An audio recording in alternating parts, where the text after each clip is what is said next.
માં જશોદાજી જે ગોળીમાં છાશ ફેરવતા હતા, ભગવાન કૃષ્ણએ એ ગોળી ઉપર પથરાનો ઘા મારી અને છાશ ને માખણ આખા ઘરમાં રેલમ છેલ કરી દીધું છે.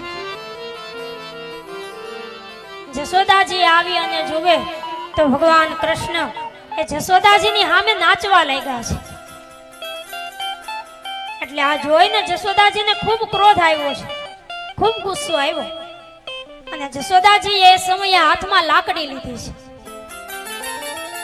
લાકડી લઈ અને માં ત્યાં જે બાલકૃષ્ણની પાછળ દોડ્યા, પણ ભગવાન કૃષ્ણ એવા ભાગ્યા છે. જશોદાજી એ કૃષ્ણની પાછળ દોટ મૂકી છે. આગળ ભગવાન કૃષ્ણ, પાછળમાં જશોદાજી, પણ ભગવાને પકડાતા નથી. જશોદાજી એ દોડી દોડીને થાકી ગયા છે, પણ ભગવાને જ્યારે પકડાતા નથી.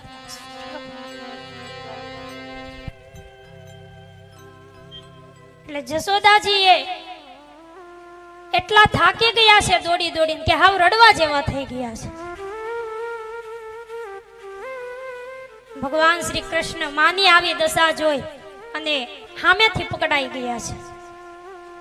કૃષ્ણએ હાથમાં આવ્યા એટલે જશોદાજી એ કૃષ્ણને પકડી અને એક દોરડું લઈ અને બાંધવા લાગ્યા.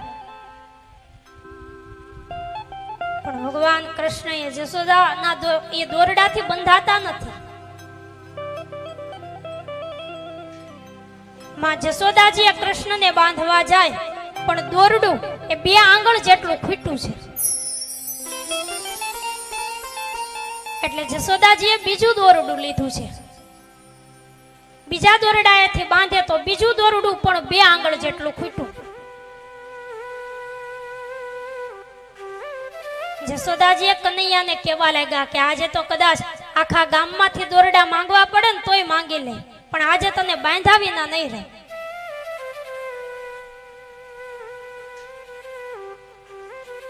જશોદાજી એક કનૈયાને બાંધે અને દોરડું 2 આંગળ ખૂટે એનું કારણ ભગવાન કૃષ્ણ કહે છે કે મારી માં જશોદાજીના 2 અપરાધ છે.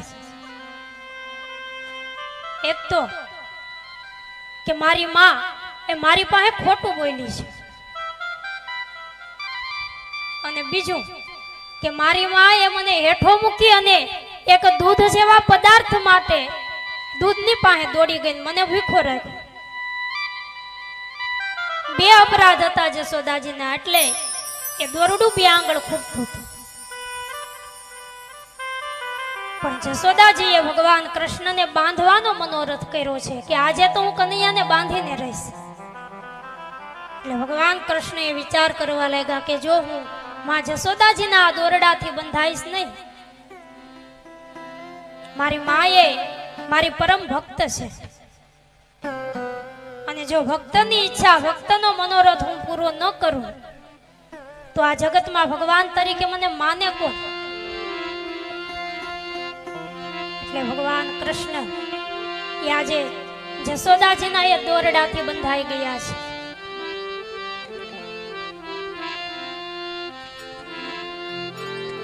ભગવાન કૃષ્ણ એ જશોદાજીના માત્ર દોરડાથી નથી બંધાણા, પણ જશોદાજીના પ્રેમના તાતણે બંધાણા છે. બાકી આ જગતમાં કોની તાકાત છે કે ભગવાનને બાંધી શકે? જે ભગવાનની માયાએ આખી દુનિયાને વીંટી લીધી છે એ ભગવાનને કોઈ બાંધી શકે? ભગવાન કોઈનાથી બંધાય નહીં, પણ પરમાત્મા એ જો ક્યાંય બંધાણો હોય ને તો એ માત્ર ને માત્ર ભક્તોનો પ્રેમ છે. ભક્તોના પ્રેમના તાતણે ભગવાને બંધાય છે.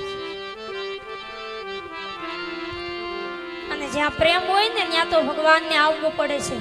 ભગવાન કહે છે કે હું ભક્તિના વશમાં છું, મારા ભક્તોના વશમાં છું. ભક્તો જેમ કે એમ ભગવાન કરવા તૈયાર થાય છે, કારણ કે ભક્તોનો પ્રેમ એવો છે. અને પ્રેમના કારણે જ ભગવાન એ વિદુરને ત્યાં ભાજી ખાવા માટે આવે. પ્રેમના કારણે જ ભગવાન એ મીરાબાઈનું ઝેર પીવા માટે આવે. પ્રેમના કારણે જ ભગવાન એ નરસિંહ મહેતાના કામ કરવા માટે આવે છે. પરમાત્મા એ ક્યારે કોઈનાથી બંધાતો નથી, પણ ભક્તોના પ્રેમના તાતણે ભગવાન બંધાય છે. ભગવાન શ્રી કૃષ્ણ એ ક્યારે કોઈનાથી બંધાય નહીં, પણ ભક્તો ભગવાનના જે ભક્તો છે એ પ્રેમના તાતણે ભગવાનને બાંધી લે છે.